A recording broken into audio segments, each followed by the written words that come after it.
Hello students, तो अब अपने लेक्चर को आगे बढ़ाते हैं। कल मैंने आपको फॉर्मूला का मतलब बताया था सूत्र का, ठीक है। तो एक बार मैं वही रिवाइज कर देता हूँ, उसके बाद फॉर्मूले के जो भी टाइप्स है वो हम पढ़ेंगे, ठीक है। एक कोई सा भी ऐसा अरेंजमेंट जिसमें एक मोल ऑफ कंपाउंड की बात की जाए उसको हम क्या बोलते हैं, फॉर्मूला। जैसे कि अगर मुझे हाइड्रोजन को रिप्रेजेंट करना है तो मैं H से करूंगा। H जहां पे होगा वहां पे मैं क्या समझ जाऊंगा, 1 मोल ऑफ हाइड्रोजन है, मतलब एक अणु हाइड्रोजन का यहाँ पर उपस्थित है। वहीं मैं अगर बात कर रहा हूँ ऑक्सीजन की, तो वो कहीं पे अगर मुझे दिख जाएगा तो मैं बोल दूंगा कि 1 मोल ऑफ ऑक्सीजन है, मतलब एक अणु किसका है, ऑक्सीजन का। और इसी तरीके से अगर इसको और अच्छे से समझना है तो हम समझ सकते हैं NaCl अगर कहीं पे है तो इसका मतलब 1 मोल ऑफ NaCl है। क्या मतलब इसका कि एक अणु नमक का यहाँ पर प्रेजेंट है। H2O की बात करूंगा तो ये भी किसको रिप्रेजेंट करता है, 1 मॉलिक्यूल ऑफ वाटर को। C6H12O6 की अगर मैं बात करूंगा तो ये भी क्या है, 1 मॉलिक्यूल ऑफ ग्लूकोज है। तो इस तरीके से जितने भी ऐसे कंपोनेंट जितने भी ऐसे आइडेंटिकल्स हैं जिनमें हमें पता चल जाए 1 मॉलिक्यूल ऑफ सब्सटेंस या ऑफ कंपाउंड, उसे हम क्या बोलते हैं, फार्मूला बोलते हैं, ठीक है। अब फार्मूला के 3 प्रकार होते हैं। सबसे पहला प्रकार है मूलानुपाती सूत्र, मतलब एम्पिरिकल फार्मूला। एक एक करके मैं बताता हूं आपको। सबसे पहला जो है वो है एम्पिरिकल फॉर्मूला, जिसे हम हिंदी में बोलते हैं मूलानुपाती।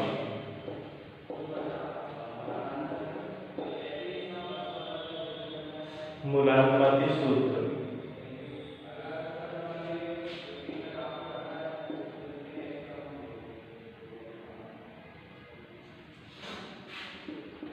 ठीक है। अब एम्पिरिकल फार्मूला क्या होता है, सबसे पहले इसकी डेफिनेशन पढ़ लेते हैं। किसी यौगिक का वह रासायनिक सूत्र जो उसमें उपस्थित विभिन्न तत्वों के परमाणु का सरलतम पूर्णांक अनुपात प्रदर्शित करता है, मूलानुपाती सूत्र का सरलतम सूत्र कहलाता है। अब इसका मतलब क्या है, देखो हम कुछ एक एग्जांपल्स लेते हैं। जैसे कि आपको एग्जांपल लेने से पहले पता होना चाहिए कि ग्लूकोज का फॉर्मूला होता है C6H12O6, और उसके बाद बेंजीन की अगर हम बात करते हैं तो C6H6 इसका फॉर्मूला है। जैसे कि ग्लूकोज को मैं यहाँ पे लिख देता हूँ C6H12O6 और बेंजीन को C6H6। अब इसने डेफिनेशन में क्या बोला, किसी यौगिक का वह रासायनिक सूत्र जिसमें उसमें उपस्थित विभिन्न तत्वों के परमाणुओं का सरलतम पूर्णांक हो। मान लिया ये ग्लूकोज का फॉर्मूला है, मान लिया ये ग्लूकोज का फॉर्मूला ही है, ठीक है। अब इस ग्लूकोज के फॉर्मूले में कार्बन है, हाइड्रोजन है और ऑक्सीजन है, इन तीनों की मात्रा हमें क्लियरली दिख रही है, ठीक है। अगर मैं नॉर्मली लिखना भी चाहूं तो मैं CHO भी लिख सकता हूं, जिसमें कार्बन कितने हैं, 6 हैं, हाइड्रोजन 12 है और ऑक्सीजन 6 है। अगर मैं बेंजीन की बात करता हूं तो CH6H6 है, तो यहां पर अगर मैं लिखना चाहूं तो 6 कार्बन कितने हैं, 6 हैं और हाइड्रोजन 6 हैं। तो इस टाइप के सूत्र को हम क्या बोलते हैं, एक ऐसे सूत्र जिसमें यौगिक के जो भी नंबर, जितने भी एलिमेंट्स उसमें प्रेजेंट है, जितने भी तत्व उसमें उपस्थित हैं, उनके पूर्णांक हमें सरलतम रूप से दिख जाए, उसे हम क्या बोलते हैं यहाँ पर, एम्पिरिकल उसका फॉर्मूला। एम्पिरिकल फॉर्मूला मतलब मूलानुपाती सूत्र। अब इसके कई सारे एग्जांपल हो सकते हैं। जैसे कि अभी हमने बात की C6H6 का अगर मैं मूलानुपाती सूत्र लिखता हूं तो वो क्या हो जाएगा, CH हो जाएगा। मैं यहाँ पे कुछ के लिख के बता देता हूँ। अगर मैं H2O2 की बात करता हूं तो उसका फॉर्मूला हो जाएगा HO, मूलानुपाती सूत्र। सेकंड C6H12O6 की अगर हम बात करेंगे तो इसका फॉर्मूला क्या हो जाएगा। अब देखो यहाँ पे 2 है और यहाँ पे 2 है, तो 2 और 2 दोनों कैंसिल, क्या हो गया 1 और 1। यहाँ पे अगर मैं बात करता हूँ तो कार्बन 6 है, ऑक्सीजन भी 6 है, लेकिन हाइड्रोजन कितने हैं, 12 है। तो 6 1 जा 6 2 जा और 6 1 जा, तो इसको हम क्या लिखो, CH2O। आया समझ में। इस तरीके से हम क्या करते हैं, एम्पिरिकल फार्मूला को डिराइव करते हैं। अब अगर यहाँ पे आप देखो तो सिंपली इसकी डेफिनेशन चेंज भी हो सकती है। कुछ हम बोल सकते हैं हाइड्रोजन जितने थे उतने ही ऑक्सीजन थे, इसलिए मैंने यहाँ पे कर दिया दोनों को एक सिंगल यूनिट से रिप्रेजेंट कर दिया, 1 और 1। अगर एक पार्ट हाइड्रोजन का है तो एक पार्ट ऑक्सीजन का होगा। 6 पार्ट कार्बन के थे, 6 पार्ट ऑक्सीजन के थे, और उसका डबल मतलब 12 पार्ट किसके थे, हाइड्रोजन के थे। तो मैंने वही लिखा यहाँ पे 1, यहाँ पे 1 और यहाँ पे 2। मतलब जितना सिंपल मैं कर सकता हूँ उतने सिंपल फॉर्म में लिखना ही उसका क्या है, एम्पिरिकल फार्मूला। अभी हमने बेंजीन की बात की थी HCC6H6। अगर मैं यहाँ पर लिखूं तो जितने कार्बन है उतने ही हाइड्रोजन है, तो मैं इसको CH भी तो लिख सकता हूँ। इसी टाइप से लिखने को हम क्या बोलते हैं, इसका एम्पिरिकल फॉर्मूला। अब आते हैं सेकंड स्ट्रक्चरल फॉर्मूला। तो ये आप नोट कर लेना कुछ एग्जांपल्स। सेकंड हम जाते हैं स्ट्रक्चरल फॉर्मूले में।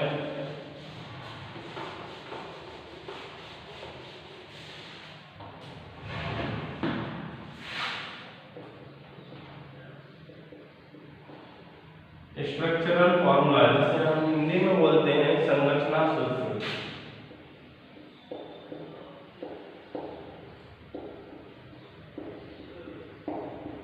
ठीक है, अब संरचना सूत्र की डेफिनेशन क्या है? किसी यौगिक का वह रासायनिक सूत्र जिसमें जो उसमें उपस्थित विभिन्न परमाणुओं की व्यवस्था को दर्शाता है संरचना सूत्र या रचनात्मक सूत्र कहलाता है। सिंपल सा डेफिनेशन है, ऐसा फॉर्मूला जिससे उसके स्ट्रक्चर का हमें साफ पता चल जाए, एक ऐसा सूत्र जिससे जिससे उसकी संरचना का हमें पूरा पता चल जाए, उसे हम क्या बोलते हैं यहाँ पर संरचना सूत्र। सबसे बेस्ट एग्जांपल अगर इसका मैं देखूं तो वही जो हमने लास्ट में लिया था H2O2। ठीक है, अगर इसका मैं स्ट्रक्चर बनाना चाहूं तो इसी से मैं क्लियरली बना सकता हूं, जैसे कि HOOH। ठीक है, जहां पे दो ऑक्सीजन दो हाइड्रोजन है, इसको हम क्या बोलेंगे, इसका स्ट्रक्चरल फॉर्मूला या संरचना सूत्र। सिंपल सी डेफिनेशन है कि अगर मैं किसी भी फॉर्मूले को देखकर उसका स्ट्रक्चर साफ-साफ बना सकता हूं, पहचान सकता हूं, तो उसी को हम क्या बोलेंगे, आपका स्ट्रक्चरल फॉर्मूला। ये इतना ज्यादा काम नहीं आता। ठीक है, एम्पिरिकल फॉर्मूला काम आता है, उसके बाद संरचना फॉर्मूला काम में आता है, इसका जो लास्ट में पढ़ने वाले मॉलिक्यूलर फॉर्मूला ये काफी काम में आता है। मॉलिक्यूलर फॉर्मूला जिसे हम हिंदी में बोलेंगे अणु सूत्र। अणु सूत्र, ठीक है। अब मॉलिक्यूलर फॉर्मूला क्या है, एक बार इसकी भी डेफिनेशन पढ़ लेते हैं। किसी यौगिक का वह रासायनिक सूत्र जो उसमें उपस्थित विभिन्न तत्वों के परमाणुओं की वास्तविक संख्या को प्रदर्शित करता है अणु सूत्र कहलाता है। ठीक है, एक बार रिपीट कर रहा हूं मैं डेफिनेशन। किसी यौगिक का वह रासायनिक सूत्र जो उसमें उपस्थित विभिन्न तत्वों के परमाणुओं की वास्तविक संख्या को प्रदर्शित करता है वह अणु सूत्र कहलाता है। इसमें उदाहरण दिया हुआ है, हाइड्रोजन पेरोक्साइड का अणु सूत्र H2O2 है, जिसमें दो हाइड्रोजन व दो ऑक्सीजन के परमाणु उपस्थित है। इसी प्रकार ग्लूकोज का C6H12O6 है। तो अब आपको ये समझ में आएगा मॉलिक्यूलर फॉर्मूला क्या होता है। सिंपल एक ऐसा फॉर्मूला जिसमें उसमें जितने भी एटम्स है, जितने भी मॉलिक्यूल्स हैं, उनका हमें साफ-साफ पता चल जाए। अब वो कुछ भी हो सकता है, वहां पे H2O हो सकता है जिसमें हाइड्रोजन 2 दिख रहे हैं और ऑक्सीजन 1 दिख रहा है। H2SO4 हो सकता है जिसमें हाइड्रोजन 2 दिख रहे हैं, सल्फर 1 दिख रहा है, ऑक्सीजन 4 दिख रहा है। इस तरीके के जितने भी फॉर्मूला है वो सारे क्या है, मॉलिक्यूलर फॉर्मूला है, जिसमें हमें मॉलिक्यूल्स के नंबर साफ-साफ पता चल जाए। ठीक है, कार्बन डाइऑक्साइड की अगर मैं बात करता हूं यहाँ पे CO2 की, तो यहाँ पे कार्बन हमें 1 दिख रहा है, ऑक्सीजन 2 दिख रहा है। जिससे भी हमें मॉलिक्यूल्स का पता चल जाए, अणुओं का पता चल जाए कि कितने अणु उपस्थित हैं उस यौगिक में किसी भी तत्व के, तो उसको हम क्या बोलेंगे, अणु सूत्र बोलेंगे। यहाँ पे ये तीनों टाइप होते हैं हमारे खत्म, सूत्रों के ये 3 टाइप्स थे, तीनों टाइप यहाँ पे खत्म हो गए। ठीक है, अब कुछ एक यहाँ पे पॉइंट्स दिए हुए हैं, जैसे कि अगर मैं बात कर रहा हूँ डेरिवेशंस की, अब जो हम कल पढ़ने वाले हैं, ठीक है, मैं आपको कुछ एक पॉइंट्स बता देता हूँ। देखो, कभी भी किसी सॉल्यूशन को, हमने यहाँ पे सॉल्यूशंस की बात की, उसके बाद हमने एलिमेंट्स की बात की, कंपाउंड्स की बात की, मैंने आपको बताया था प्योर सब्सटेंस क्या होता है, मिक्सचर क्या होता है, ये सारी चीजें जब पढ़ ली हमने, उसके बाद आता है हमारा सॉल्यूशन। ठीक है, तो आज मैं सॉल्यूशन की एक छोटी सी डेफिनेशन दे देता हूँ कि सॉल्यूशन किस टाइप, मतलब सॉल्यूशन होता क्या है। सबको पता होगा सॉल्यूशन को हिंदी में हम बोलते हैं विलयन। ठीक है, सॉल्यूशन को हम हिंदी में क्या बोलते हैं, विलयन। सेकंड चीज, यही सॉल्यूशन और विलयन नाम का एक अलग चैप्टर है 12th में। ठीक है, तो अगर यहाँ पे आप पढ़ लेते हो तो उस चैप्टर का 50% यहाँ पे कवर हो जाएगा। ठीक है, कल मैं आपको इसके सारे टाइप्स बताऊंगा, किस किस टाइप के सॉल्यूशन होते हैं और फिर सॉल्यूशन को किस तरीके से बोला जाता है। जैसे आपने कभी सुना होगा कि 9% NaCl सॉल्यूशन, 10% वाटर सॉल्यूशन, इस टाइप के जितने भी सॉल्यूशन होते हैं वो सब हम किसमें पढ़ने वाले हैं, हम आगे इसके इसी टॉपिक में पढ़ने वाले हैं। अभी केवल एक सॉल्यूशन की जो नॉर्मल सी डेफिनेशन है वो मैं बता देता हूँ। Solution is basically a homogeneous mixture of solute and solvent. ठीक है। सॉल्यूट और सॉल्वेंट के होमोजेनस मिक्सचर को ही क्या बोला जाता है, सॉल्यूशन बोला जाता है। मतलब विलेय और विलायक के समांगी मिश्रण को क्या बोला जाता है, विलयन बोला जाता है। अब विलेय और विलायक क्या है, विलेय और सेकंड क्या हो गया, विलायक।